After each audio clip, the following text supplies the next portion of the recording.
Hi two friends, today I'm going to talk about what I consider to be the top 5 jazz albums. Of course, this is my list, so if you feel I missed something, please type it in the comments. These are only 5, so of course there's going to be some missing for sure. Okay, the first album on the list is this album by Art Blakey. It's an album known as Moaning, although the title, it's not titled like that, it's because the popularity of the track Moaning. And this is a great example of what is called hard bop, which is a combination of gospel, blues, and jazz. So this album by Blakey, he's known as one of the best drummers in history that can really swing. So this is fantastic. Art Blakey and the Jazz Messengers is known by Moaning.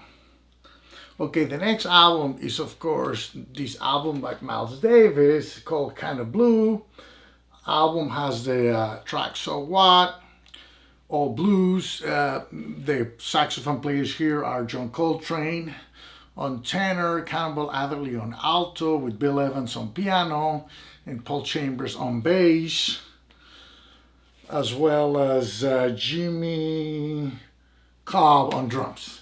Excellent album about what they call modal jazz, which means it doesn't have traditional jazz harmony. Some of the songs is based on a mode, so it moves a little different than traditional bebop changes. Okay, that's Miles Davis Kinda Blue. The next album was the first $1 million seller. This album sold 1 million copies.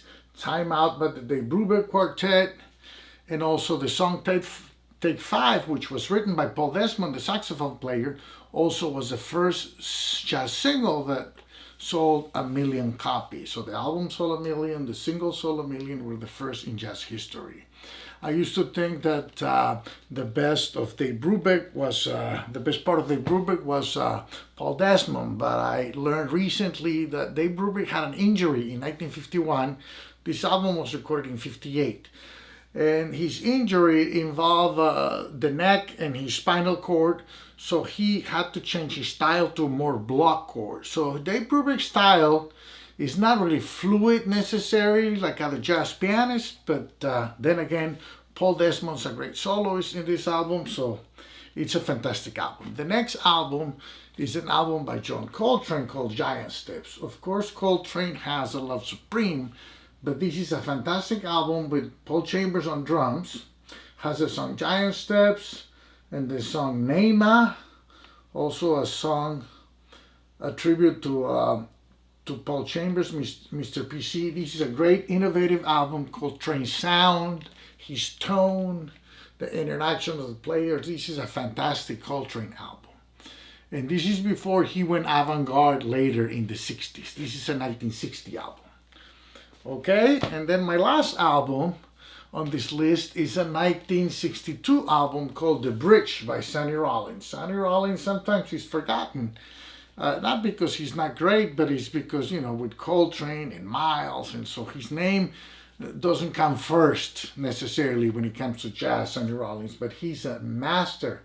He's an excellent player, and this song also has Jim Hall for those guitar players. None of the other albums had a guitar player. So this album has Jim Hall. It's called The Bridge because when Sonny Rollins was becoming popular, he decided to take a 3-year break from performing. And the story goes that he used to go to the underneath the Williamsburg Bridge in Manhattan Lower East Side and practice for 15, 16 hours a day for 3 years.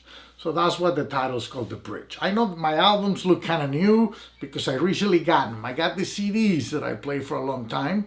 So I've been rebuilding my vinyl collection. So I've been rebuying some of these on vinyl, which is, I listen to them already, but I try to keep them, you know, really with plastic covers and everything, okay? So thanks for listening. Have a blessed rest of your day, and we'll see you in the next video. Bye-bye.